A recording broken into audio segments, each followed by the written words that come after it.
Olá pessoal, sejam todos muito bem-vindos a mais uma aula de Química. Eu sou o professor Josenilson e hoje nós daremos continuidade à última aula, que na última aula nós trabalhamos sobre ligações químicas. Mas antes de tudo eu gostaria de agradecer toda a equipe, todos os professores. Nós temos nos empenhado muito para as aulas e eu gostaria também de fazer um pedido a você, aluno, a você, aluna, que caso algum professor, né, eu mesmo vacile de certa forma em algum conceito, nós revisamos bastante as aulas, a equipe técnica também, mas infelizmente algumas vezes algumas situações passam. No entanto, se você ficar de olho na plataforma, nós vamos tirar as dúvidas, vamos sugerir novos materiais, tá? Então é só ficar de olho que tudo vai dar certo. O que nós trabalhamos na última aula, professor? Na última aula eu falei para vocês acerca da estabilidade. Eu fiz uma analogia à estabilidade financeira, que é você ter uma casa, um emprego, uma renda fixa, né? Um emprego. E para os átomos, eu perguntei se seria a mesma estabilidade. Obviamente que eu falei não. Para o átomo, o que é estabilidade? É você ter, segundo a regra do octeto, que é o que eu vou relembrar você agora, 8 elétrons na última camada, certo? Então, isso vai servir para todos os átomos, professor? Não, não vai servir para todos. Você alguma vez na vida já ouviu falar que para toda regra existe uma exceção, não é isso? Para a regra do octeto também. Como assim?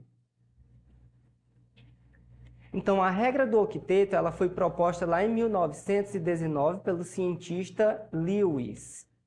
Então, ele dizia, né, que o átomo, para ser estável, a sua última camada teria que ter 8 elétrons. Então, com exceção do hélio, que só tem 2 elétrons na última camada. Então, que camada é essa, professor? Se você prestou atenção na distribuição eletrônica e, mais ainda, no modelo atômico de Bohr, você vê que o núcleo do átomo ele é composto por prótons e nêutrons, e ao redor desse núcleo você vai ter os elétrons circulando, tá? Em 7 órbitas. Claro que não é todos os átomos que vão ter 7 órbitas, 7 camadas. Alguns vão ter uma, outros 2, outros 3 e alguns 7. São essas camadas que eu me refiro. Então, de onde é que tiraram essa regra do octeto? Foi lá do último grupo da tabela periódica, os gases nobres. Eles observaram que eles tinham essa configuração. Então, está aí o átomo que eu estava me referindo agora há pouco, o átomo de Bohr, com as suas 7 camadas, K, L, M, N, O, P, Q, e os níveis de energias, né? E cada camada dessa vai ter um nível específico de energia. E a quantidade máxima de elétrons que pode existir em cada camada.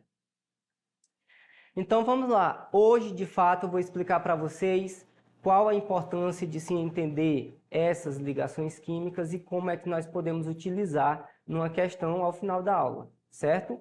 A primeira ligação química nós temos, na realidade, 3 tipos. A ligação iônica, metálica e a covalente, que vai ser dividida em 2. Então vamos lá. O número de ligação e posições dos elementos na tabela periódica. Aqui eu quero que vocês entendam o seguinte: alguns elementos na tabela periódica, a característica deles vão ser de perder elétrons, outros elementos, a característica vai ser de ganhar elétron. Então, em uma ligação química, o que interessa é a perda, o ganho ou o compartilhamento de elétrons de um átomo com outro. Isso é que forma uma ligação química. Então, por isso que foi importante nós vermos a parte da tabela periódica, tá? Para entender realmente quem é que perde, quem é que ganha e quem compartilha, para nós termos as ligações químicas, bem como toda a gama de substâncias que existem no mundo. Ok? Então, vamos lá comigo. Na tabela periódica, eu expliquei para vocês que a maioria dos compostos são metais. E esses metais aí, ó, a tendência deles são de perder elétron. Quem está no primeiro grupo da tabela periódica, como por exemplo o sódio, o potássio e o rubênio, do grupo 1, eles têm a característica de perder um elétron, certo? O grupo do magnésio, do cálcio, do bário, eles têm a característica de perder 2 elétrons. O alumínio, que é o grupo 13, eles têm a característica de perder 3 elétrons, ok? Então, o número de elétrons de valência faz referência à quantidade de ligação que o elemento faz. Com relação aos não metais, aí nós vamos ter outra característica. Então, metais vão ter a característica de perder elétrons, e esses que eu vou explicar agora, que são os não metais, vão ter a característica de ganhar elétron. Afinal, uns têm que ganhar, outros têm que perder para uma ligação acontecer, ou compartilhar, certo? O grupo 15, ele tem a característica de ganhar 3 elétrons. O grupo 16 tem a característica aí de ganhar 2 elétrons. E o grupo 17, que são os halogênios, são os mais eletronegativos, eles têm a característica de ganhar 1 elétron.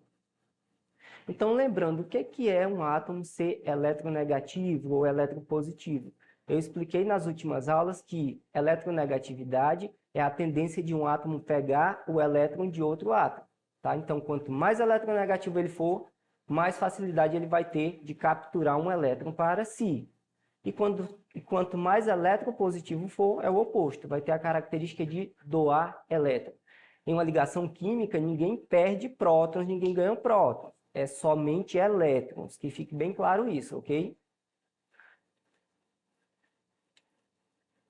Então, está aí o esqueminha, né, representando os átomos, quanto é que cada um perde, e quanto que cada um ganha no caso dos ametais.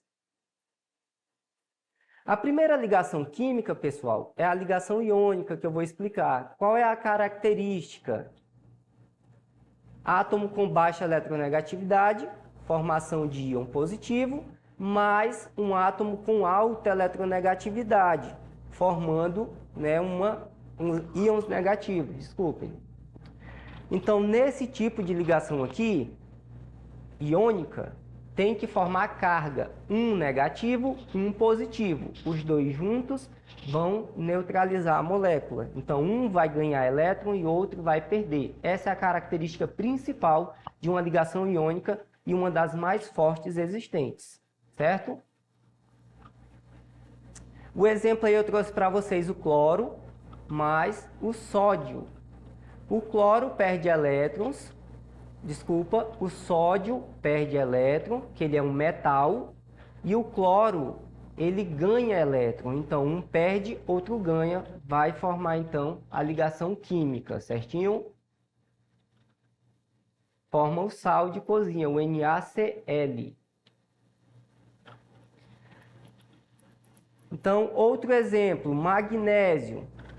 Ele é da família 2A, ele vai perder 2 elétrons. O cloro, ele ganha 1 elétron, pois ele é da família 7A. Aí vai formar o MgCl2, o cloreto de magnésio, pessoal. Outro exemplo aí é com o cálcio e o flúor.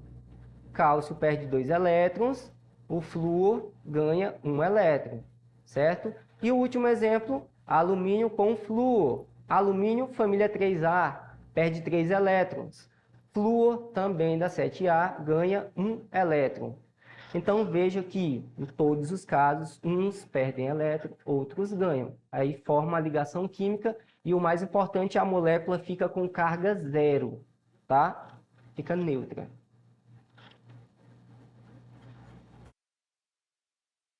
A estrutura dos compostos iônicos. Ela é formada por arranjos de íons, formando redes cristalinas ou retículos cristalinos, como ilustra a imagem a seguir. As bolinhas aí verde representam os átomos de cloro, e essas lilás representam o sódio. Então, quando a estrutura ela é formada, ela tem essa característica aí, tá? De cristais. Então, você com certeza em casa já observou que o seu sal de cozinha, que a gente utiliza todo dia para temperar a nossa comida, quando ele está sequinho, você observa que ele forma alguns cristais, tá? É claro que às vezes ele fica com aquela característica meio grudenta, mas é porque ele absorveu gotículas de água que tem na nossa atmosfera. Aí ficou, digamos assim, ensopado. Mas a sua característica é formar cristais, certinho? Segunda ligação, ligação covalente. Ele vai ter aí um átomo com alta eletronegatividade, mais um átomo com alta eletronegatividade. Atenção aqui comigo. Então, esse tipo de ligação, você vai ter dois átomos que os dois têm facilidade de capturar elétrons. Então, a força que um vai puxar elétron para ele, o outro também puxa. Aí vai ficar meio que aquela briga, tá? Então, é nesse sentido aqui que a ligação covalente, ela funciona. Então, nesse caso, como todos têm a mesma força, então vão ter que compartilhar, já que eles querem ficar estáveis. Tá? Vão formar aí as moléculas dos compostos covalentes. Exemplo, nós temos não metal com não metal, forma o CO2, por exemplo, né? Não metal mais hidrogênio, está formando o NH3, que é a molécula de amônia, ou dois hidrogênios juntos. Então, nesse caso, pode prestar atenção que ou é o mesmo átomo que forma uma molécula, ou vai ser, nesse caso aí, ó, de não metal com hidrogênio, tá? Que eles vão ter a mesma força. Então, eu trouxe um esquema aí, ó, do cloro. Dois átomos de cloro vão compartilhar um par eletrônico, e aí cada qual vai ficar com 8 elétrons na sua camada de valência. É só contar as bolinhas vermelhas, que são os elétrons. Então, vamos lá. No primeiro cloro, nós temos 1, 2, 3, 4, 5, 6, 7. Tem 7 elétrons. No outro, também 7. Como é que fica com 8? Aí, eles vão ter que fazer aquele compartilhamento da ligação química. E aí, ambos os átomos ficam com 8 elétrons. Ok? É só ver o esquema, como dá tudo certinho. Nitrogênio também está ocorrendo esse compartilhamento. E o que acontece com a molécula de água? Atenção para a molécula de água. O oxigênio está ficando com 8 elétrons, mas o hidrogênio não, ele só está ficando com 2. Professor Marciono acabou de dizer que tem que ter a regra do octeto? Sim, mas eu expliquei que existem algumas exceções. Hidrogênio não precisa de 8 elétrons, tá? O hélio também não precisa de 8. Tem que ficar atento para as exceções. Então, outro exemplo, que é o dióxido de carbono. Está ocorrendo dois compartilhamentos aí, né? Carbono compartilha pares eletrônico com oxigênio do lado esquerdo e do lado direito. E se você for fazer a conta, todos aí ficam com 8 elétrons na camada de valência. Esse assunto sobre polaridade das ligações também é importante, porque cai bastante no Enem. Então, quando a gente está falando de ligação química, nós também falamos de polaridade. O que é isso? Com certeza você já pegou uma pilha, coloca no controle remoto, ou então uma bateria, né, que carrega o seu celular, e vão ter polos.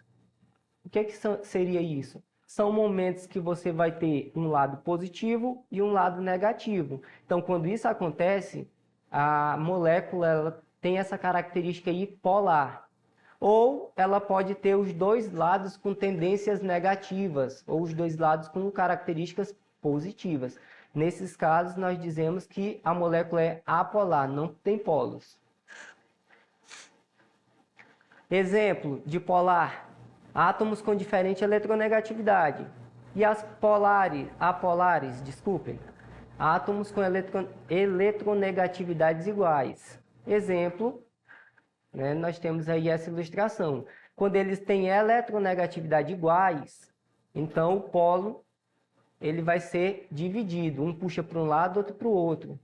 Quando eles têm eletronegatividade diferente, aí um lado vai ganhar, digamos, essa batalha, né? Se eu tenho um átomo grandão e um bem pequenininho, quem é que vai ter a maior facilidade para arrastar o elétron, digamos assim? Então, tem que observar essas questões também. Com o gás hidrogênio é uma molécula apolar, porque os dois têm o mesmo polo, né? Tem a mesma força, digamos assim. Então não existe diferença de polaridade. Já para o gás fluorídrico, aí nós temos uma molécula polar, porque o flúor é mais eletronegativo do que o hidrogênio, por exemplo, tá?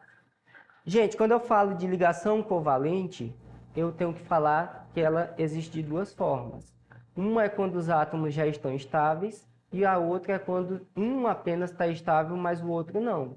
Que é nesse caso aqui, ó, coordenada, dativa ou coordenada. Então, o elemento com octeto completo compartilha um par de elétrons isolado.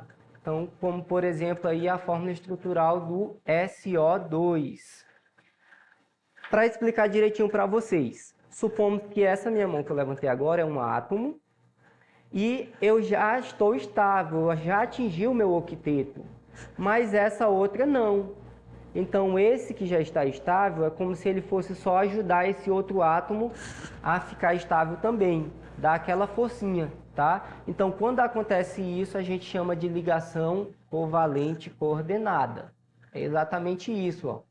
O enxofre, vocês observam que ele já tinha o octeto formado, mas os oxigênios não, eles precisam ainda. Então, por isso que faz essa setinha indicando que está ocorrendo a ligação covalente coordenada. Certinho? E por fim, nós temos a ligação metálica, que ela é formada apenas por elementos metálicos. Então, os elétrons livres ficam entre os cátions. Então, os cátions, eles são meio que mergulhados no mar de elétrons. Nesse caso aí, galera, existe apenas uma atração, tá? Então, só acontece entre metais. Exemplo, nós temos aí o cobre, 2 átomos de cobre, tá?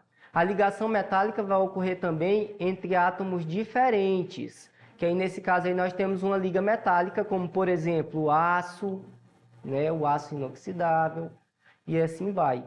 Aquelas amáldegas, uma coisa assim, que os dentistas usam, né, para restauração de dente, tá?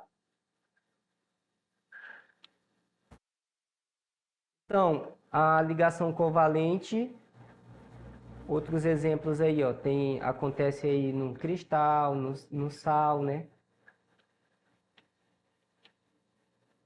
Ligação iônica no sal, uma ligação metálica, por exemplo, o ouro ou bronze. E uma ligação covalente aí no terceiro caso, nós temos aquela sílica que a gente utiliza nas roupas para não dar murro. Então, vamos lá exercitar um pouquinho do que nós aprendemos agora. Primeira questão, ela é retirada do A Prova Enem, unidade 1, página 177. A seguir, é representada a molécula da água, formada por 1 hidrogênio e 8 oxigênio. Essa representação demonstra que ocorre uma ligação química com, alternativa A, doação dos elétrons dos 2 hidrogênios para o hidrogênio. B, compartilhamento de elétrons entre oxigênio e hidrogênio. C, fusão entre elétrons da eletrosfera de um átomo com... fusão entre os elétrons da eletrosfera de cada um dos átomos. D, formação de retículo cristalino com existência de mar de elétrons. E, aproximação entre oxigênio e hidrogênio sem interação entre as cargas. E aí, você acha que é o quê? Lembrando que doação de elétrons é a característica de ligação iônica, compartilhamento é de ligação covalente. E aí, você acha que é qual das duas? Obviamente que é uma ligação compartilhada, tá?